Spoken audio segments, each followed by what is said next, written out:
Welcome to the Meredith Show, and be prepared to be inspired. I am so excited because our guest, Vikki Downey, is not only a proud police wife, she's a $1 million earner, and I am thrilled to share not only her story of becoming a business coach, but how she retired her husband 9 years early.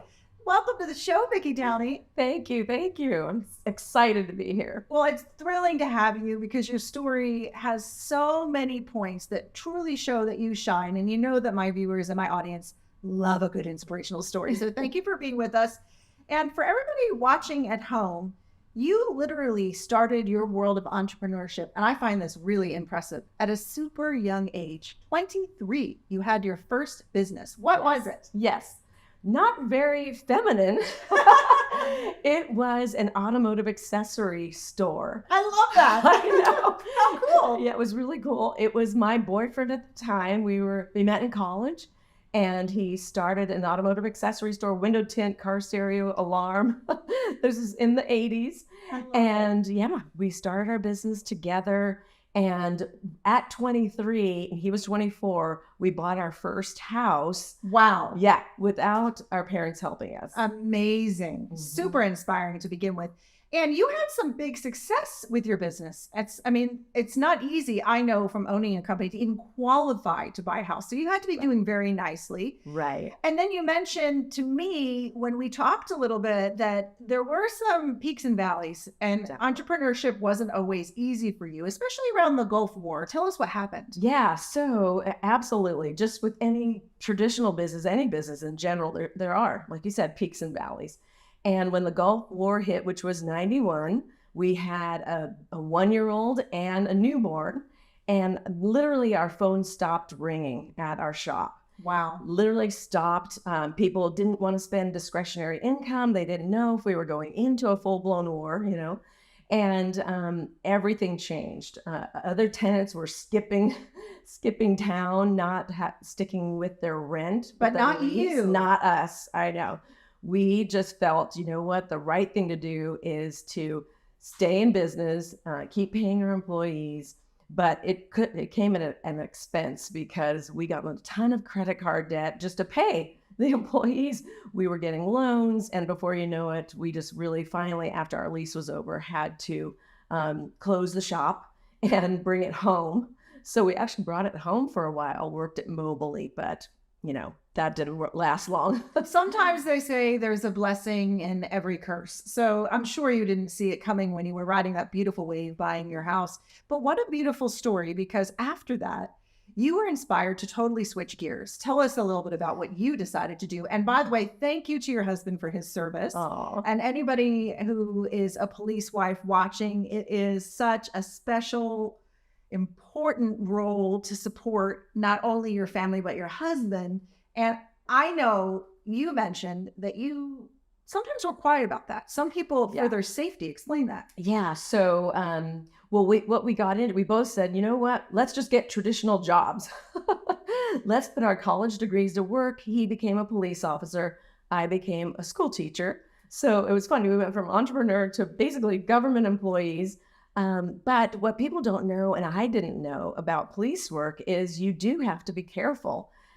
Generally, you don't work in the same city. My husband didn't work in the same city that he was employed in, because you could be out at the movies and somebody that maybe you arrested sees you there and follows you home.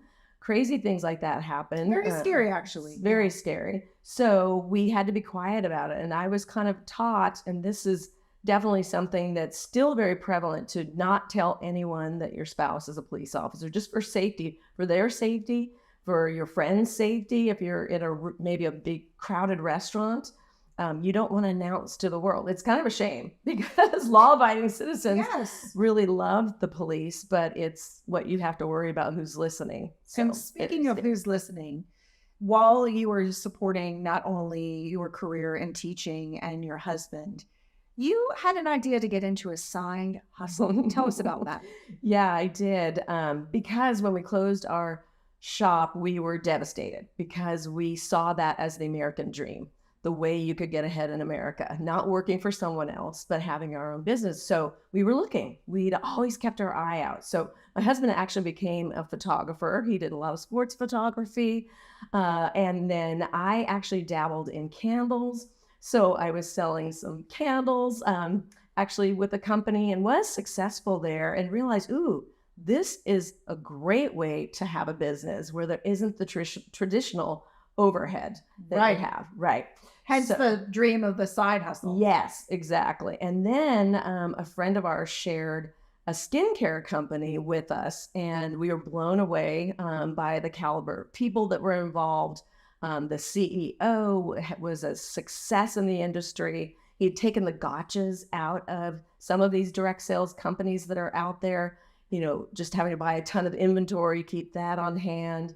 And there's so many different gotchas that the price point to get started stops people from getting started, and so many, many, many things that he was getting it right. He was starting a company that was completely different.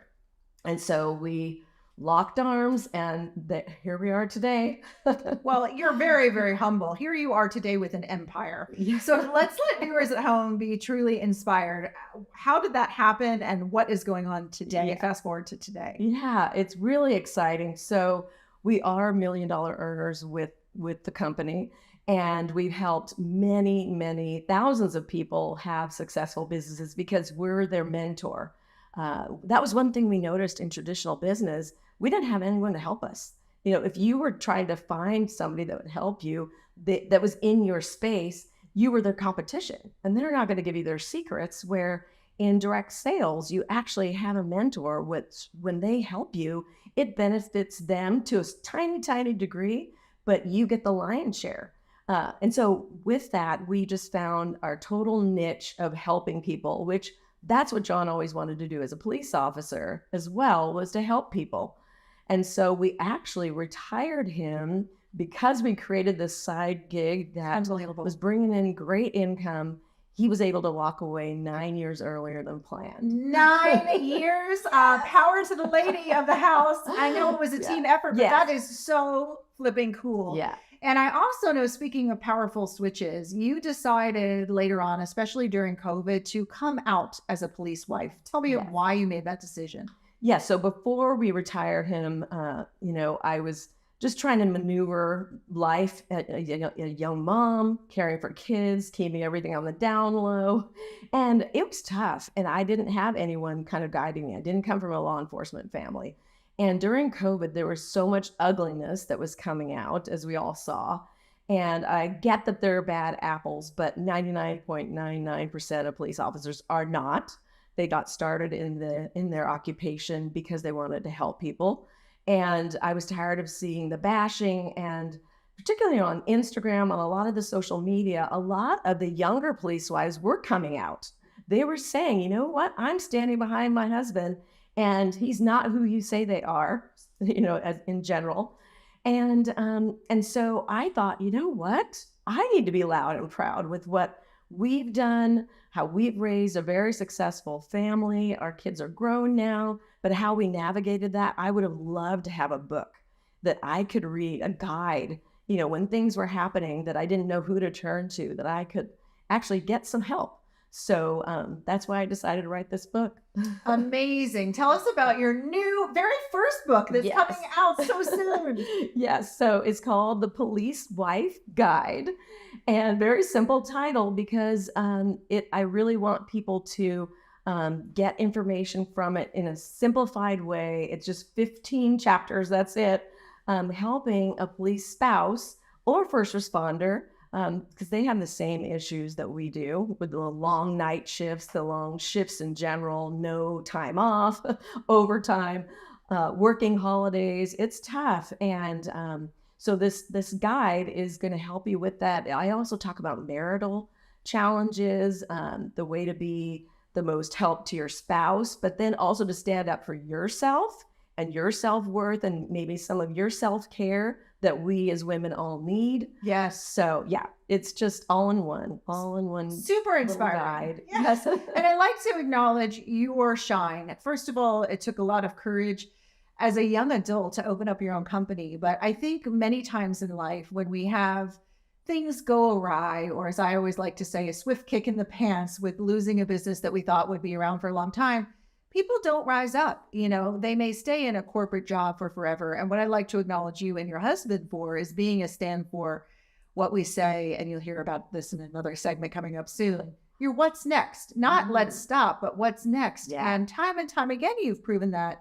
And I also have to acknowledge you for having the courage to shine through adversity across the world. Sometimes in dark times, we hold back. We don't speak up out of fear for judgment, as you said. And in your case, a legitimate concern for safety. And I would like to not only thank you for having the courage to vulnerably share about those peaks and valleys, but I would like to end this segment, and I'm so sad we're running out of time, but with you having a moment to tell viewers at home what it took.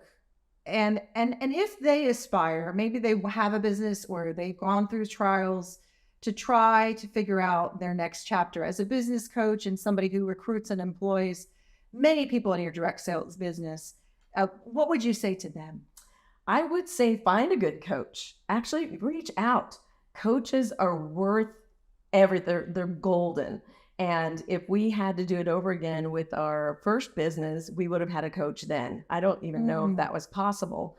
But look for a mentor that's where you want to be. That also is huge to me. I see a lot of coaches out there. If you followed them home and looked in their bank account, looked where they live, they're not who you aspire to be. So you should tag on all the coattails of someone who's where you want to be. So that's my best advice. So inspirational and so true, because time and time again, it's lonely when things aren't going well. And it takes a lot of strength and courage to ask for help, but sometimes it's the magic, those moments really can define us, hold us back, or in your case, become a choice to shine in a big way. So thank you for coming on the Meredith Show. Absolutely. Sharing your amazing story. Again, please contact Vikki if you are looking for not just perhaps a side hustle, but a change and some courage. And your beautiful book is coming out very soon. And we encourage you to reach out to pre-order or buy it right now. Right? Exactly. You can pre-order. There you go. And wherever you are, if you're watching at home, we ask that you take a little time to think about you or somebody that you love who has an amazing story. And most importantly, don't keep it to yourself. Take a little time to share the love and your shine and their shine. And please take a moment to share this segment with somebody you love. Vikki Downey, thank you so much for being on the show and for being a stand of courage, vulnerability, and crushing it in your goals in life. Thank you. Thank you so much.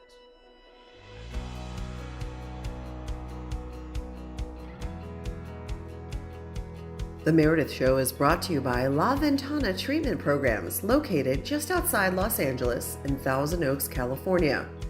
This episode was shot on location at the Interval House for Teen Residential Mental Health Treatment for Young Women.